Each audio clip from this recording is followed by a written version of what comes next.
So being that you slice a lot, most likely it's the setup. So we're just gonna get our heels together, make sure we're setting up our lower body close to the target.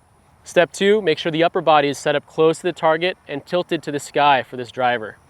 Step 3, we're gonna make sure we get all the way to our front side. If we hang back at all, it's gonna give us more of a chance to hit down on it and slice it. So that's what a slice looks like. This is what a draw will look like. Put it all together and it looks like this.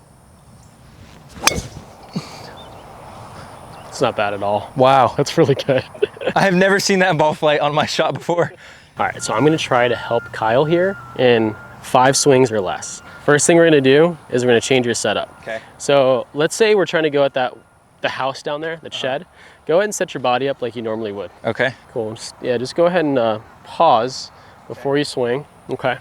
Right here, what I'm seeing, if you can draw lines on it, what I'm seeing here is your feet are a little bit closed, which is fine. That usually helps promote a draw, but your shoulders are set up open. So your shoulder line is going this way, and your feet are going this way. So the first thing that I typically see with amateurs is we end up crossing our lines. So when we're closed here and open here, it's gonna make our body feel like we're getting a big turn, but because we're so open to the target, we're starting like already facing to the right. Yeah. So it's gonna make us swing out and down around. So that's why you pulled that last one. Okay. And then if you do try to overcorrect the pull, you'll try to keep the face more open, and that's where the slice comes into play. Yeah. So what we have to do is set up with our feet and shoulders a little bit more in line. So the first thing I want you to try to do is feel like you're just tucking this left elbow into your body. When you tuck that, the left shoulder comes back, and now we can close off our body. Another way to look at this is try to point your right shoulder at the target. If your right shoulder is not pointed at the target, but it's like more open, then you're gonna feel that. All right, cool. So I want you to exaggerate how close those shoulders could actually be. Yeah, good. Stay there for a second. Okay. Good. And then also I want you to set up more behind the golf ball here. So you're gonna feel like your weight's 50-50 and tilt your shoulders up to the sky. Cool. So now we can almost see the back dimple of that ball rather than the front dimples. I want you to focus on hitting the back of that golf ball and try to like lace it out to left field with a big hook. Good. Close the shoulders a little bit more. Yeah. Push it out to the left and just hook the crap out of it. Oh, dude, that's right at the house. One swing wonder. Boom. Good job, man. Crazy. So first things first, what I'd like you to do is start with your heels together and imagine like you're drawing a straight line that's perpendicular to your target line. Let's say this is the target line. So make sure try to make sure the ball is in between both those feet. Yeah. So now, like in your mind's eye, there's this imaginary line going from the ball to your right heel. Yeah. Just take a baby step forward with your right foot and take a big step back with your left foot. Good. That's your position. That's how you're gonna do it every time. Okay. So now you know like exactly where that ball's in position because you already started out that way. Yeah.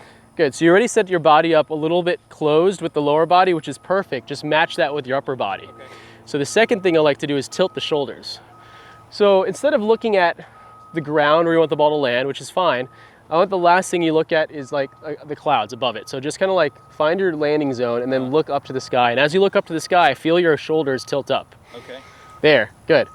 And now from there, look at your right shoulder and just point it to your target. Just make sure it's closed a little bit more. Yeah, there you go. Maybe a little bit left of your target. Good. This is a much better setup than before. Nice. You just hit a perfect high draw. Not gonna lie, dude, that was awesome. Look at that. The shoulders and, oh my gosh. Getting behind the ball and looking at the back of the dimple is something that I've never even thought about. That's what I figured, yeah. And that was that first thing that I think helped a lot. You got a lot more carry off that shot because the ball could launch higher sooner.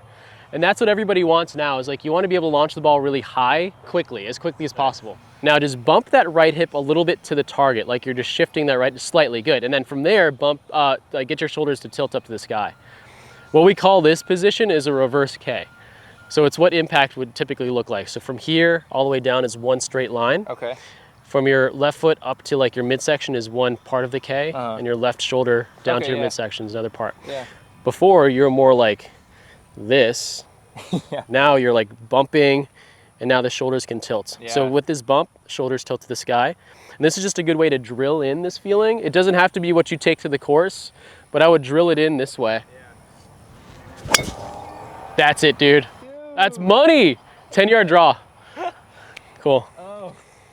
You know where to find me.